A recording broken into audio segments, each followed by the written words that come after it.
Kinsa ninyo dinhi ang gustong musunod ni Kristo? Taas ang kamot. Unsa man inyong gisimba? Nganong ni aman mo karon? Ha? Di mo musunod ni Kristo, nya ni amo nanimba mo dinhi. Kinsa ron ang mukalawat inig panahos pangalawat? Taas ang kamot. Mga lawat mo nya, di mo musunod ni Kristo? May pas Kristo kay musunod pa inig pakalawat. Musugot mo nga inig pakalawat nako nya kanang wa mo isas kamot ang hostiyas mahimong od igabot sa imong baba. Musugot mo? Sige, kinsay mo sunod ni Kristo? Ito na. Hinay kayo ana, no? Og mauni karon ang hinungdan. Nganong gubot, krisis ang kalibutan. Kay ang mga tao, sama nato, labaw na ginang dili mga Katoliko, dili mga Kristiyano. Matud pang San Pablo diri sa atong ikaduhang pagbasa, magunay gani mo pinaakay, pinahitay, matnguni ninyo nga di mo mga laglag kamong tanan. Mao na naron, Russia, Ukraine, gapinahitay na, padung na nas pagkalaglag. Unya, sila rin gapinahitay. Unya, kay ang epekto sa ilang pinahitay, ni abot man din hinato sa tibuok kalibutan, wa say siguro mga laglag na taani. Nga naman, tungod kay di man gud mosunod sa gisulti ni Kristo. Matud pang San Pablo sa ikaduhang pagbasa, gawasno na mo, naa na mo'y kagawasan, kay gihatag nas Ginoo kaninyo. Pero matnguni ninyo ang maong kagawasan nga dili ninyo gamiton aron pagtagbaw sa inyong tawhanon nga kinaiya. Kay kini manggod kunong tawhanon atong kinaiya mga igsoon, mao ni siya ang babag sa atong pagsunod ni Kristo, ang tinuod nga kontra sa atong pagtuo o pagsunod ni Kristo, kining atong kinaiya. Na diri sa atong ebanghelyo, ang requirement ni Kristo para mosunod niya ang tao na ay mga tulo tingali ka requirements. Unsa may una, biyai ang tanan. Mao ginay first. Nya iyaning gitaytulan og deny yourself. Kalimti, isalikway ang imong kaugalingon, ang imong kinaiya, tawhanong kinaiya. Hilingi ay mong tupad. Na sugot ka na. Sige na, di magay mo mulingi. Lingi ba? Kanang wa mulingi, nauwaw na, naikog na, tawhanon ng kinaiya. O niya, ning mas Kristo, isangyaw ang maayong balita. Unsa ni mo pagsangyaw nga mismo ganian ang imong tupad, di magi ka mulingi. Okay, balik. Lingi ay mong tupad. Na okay na nimo, deny yourself. Wag mo lingi uban. Unsaon pag-deny sa unang pagbasa si Eliseo, kay si Elias mao man ni ang greatest prophet sa Ginoo. Pagduol gyud ni Elias nga ingon siya, sunod nako, pinaagis pagsulob siyang kupo. Unsay gibuhat ni Eliseo, nagdaro man to siya gamit ang mga baka og daro. Unsay iyang gibuhat? Giihaw niya ang tanang baka, din agid siya makadaro. Ang iyang gisugnod sa pagluto sa baka, ang iyang daro, kahoy mang daro sa una, giluto niya pinaagi sa daro. Ang iyang yung panginabuhi, totally iyang gisunog. Nga naman, kay musunod na siya sa Ginoo. Mao na siya self-denial. Gabot sa inyo, sunuga inyong balay, ha? Adi mo musunog. Sunuga. Dili, di mada. Kinsay musunog siyang balay ini guli, tas kamot. Mao na. Tanawa ang unang tao nga miingon diri sa atong kuan ebanghelyo. Ginoo, musunod ko nimo. Unsay gisulting Kristo, ang mga langgam na ay ilang salag, ang mga milo na ay ilang lungag, apan ang anak sa tao walay kapahulayan. Sa to pawa siya balay, tabla ray na sunugan. Nga ningon siya, sige Lord, okay ra na ako Lord, pero muuli sa ko Lord, kaya ako sa tong ilubong akong papa, kay namatay. Ingon siya, pasag din ng mga patay nga mulubong sa ilang mga patay. Hasta gani ang paglubong sa amahan nga namatay. Moingos Kristo, ayaw, pasag din ang mga patay, mulubong silang patay. Ikaw, iwali ang ebanghelyo, musunod bang kakanako?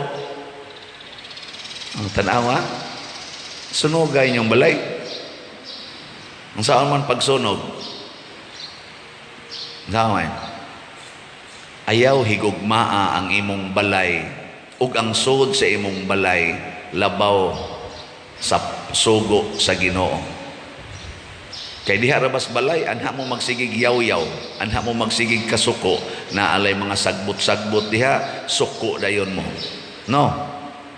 Nga naman, pinangga man nimo imong balay kaysa sugo sa Ginoo nga niingon, paghigugmaay kamo sama sa akong paghigugma kaninyo. Ang diris atong unang pagbasa, niingon man, paghigugmaa ang imong isig katao sama sa imong kaugalingon. Mo ni ang ikaduhang sugo nga gi-connect ni Kristo sa unang sugo. Higugmaa ang Dios labaw sa tanan, sa tibuok mong hunahuna, tibuok mong kusog, sa tibuok mong kasing-kasing, o sa tibuok mong kalag. Sa ato pa, labaw yun ang Ginoo. Nipalit na mong slat. Kamong naglisod karon, nagkrisis karon, mupalit pa mong slat. Uy, tubag. Di na no. Ayaw pa dir, galisod taon may padir. Oh, kana pa lang naaga ni. Lisod na ta para sa simbahan. Para sa lugar diin patubuon ang atong pagtuo ni Kristo. Hay may labaw ron imong gihigugma nga mo'y imong dapatan sa imong kwarta. Kana rong kwarta nimong gamay ba? Kay pobre man ka. Hay may imong unahon pagdapat, ang para sa simbahan o para sa imong balay. Sige. Para sa simbahan o para sa imong kaugalingon. Asa may una nimong dapatan? Kinsa dinhi ang moingon, unahon na kog dapat share nga rin sa simbahan. One slot raman, 1,000. Yan naman kay kwarta ron nga mga 10,000. Hay may imo nang gamitan sa 10,000. Ibutang, pila ka buk dinhi ang dunay 10,000 sa inyong pamilya. Daghano? Nya og moingos Kristo, hala palitig usa ka slot. Hay may imong unahon say, ayay, ako ra ba ning ipariban sa akong buhok na para ba ko'y palitonon ditong kuanda kana ganing unsa pa na yung palitonon ingko ayay ipalit ra ba din ako og mga gamit sa akong estudyante ron, or ako ra ba ning i-blow out sa akong estudyante nga mo graduate di lang ko nya ang imong ikwenta katog yung 1,000 imo na tong gikalimtan ang 9,000 nga nahibilin diha nimo. Katog yung 1,000, ayaw lang kay may na lang ni ipalit og kuan ana. Ay may imong unahon ron paghatag, ang para sa simbahan o para sa imong kaugalingon, anang 1,000. Kinsay mo ingon, ako padre, ang ako jong unahon ang simbahan paghatag aning 1,000 out of my whole money. Mugahin kog 1,000 para simbahan. Itaas ko ng kamot be. Kinsay mo ingon ana. Hala di usa ka buok ang atolo. Amao di ang hinay kayong halin ato.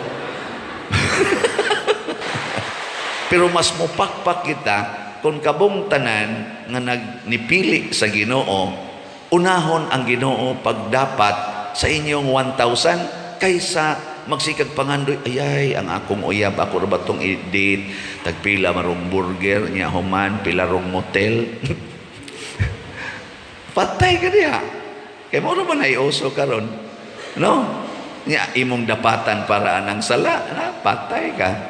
Unaha pagdapat nga rin sa simbahan. Bisag ka na lang ingon ana, practice ba?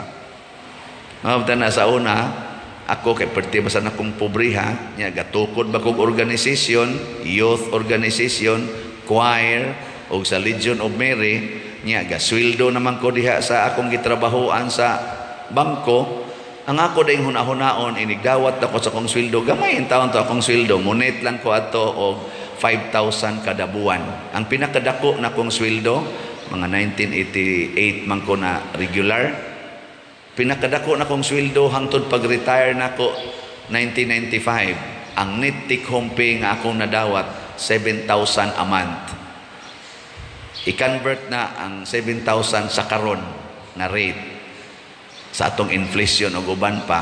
Tingali na anas mga 20 o mga 15,000 siguro or 16,000 karong panahon na. Nya gaatiman pa ko og masakiton nga duha ka buok paralyzed. Ako pa'y breadwinners pamilya. Pero ako ginang bahinan ang para sa Legion of Mary, sa choir. Makabahin pag yung ko gamay para sa akong uyab. Ano ko'y uyab? Di ko masiruhan sa unagot. Panagsaraman ko masiruhan. Pero kanang simbahan, number 1 gina sa ako sang talento, gamayng talent sa pagkanta, gamayng talent sa pagsturti, kanang pag-istorya. Gi-invest gina nako sa mo ginagauna nako ang simbahan, pero wa ko'y planong magpari. Wa jud ko'y plano magpari. Ang ako lang mo paduol ko sa simbahan aron ini kaminyo nako ang akong pamilya duol sa simbahan. Maanad nako. Ana mo to'y akong tumong, pero nakita tingalis Ginoo nga murag mas labi na kong gihigugma ang simbahan kaysa akong kaugalingon. Ay iyan anong kong gihimong pare. Mga taon barog-barog na koron diri, natudluan ta mo, seek first the kingdom of God and everything you need will be given to you. Sa akong pagkakargador nga gamay kay kog income, sa akong pagtrabaho sa bangko nga gamay gyapon income, di ko magtuo nga karon dako na kay kog income. Inigdupas akong kamot, dako kay makuha. Pero kay naanad man ko nga unahon ang simbahan, niadtong buot pa kong magbinyo, samot na karon nga ako na diyong giimti ang akong kaugalingon. Everything belongs to the church. Nindot kayo imong feeling mga igsoon. Wa gyud kay bationg stress. Bisan pagwa na kay kanon. Ug di sa gyud mahitabo nga wa na kay kanon, kay everything will be given to you if you seek first the kingdom of God. Una siya. Kadtong muunas Ginoo, manindog ta. Ang dili panguli.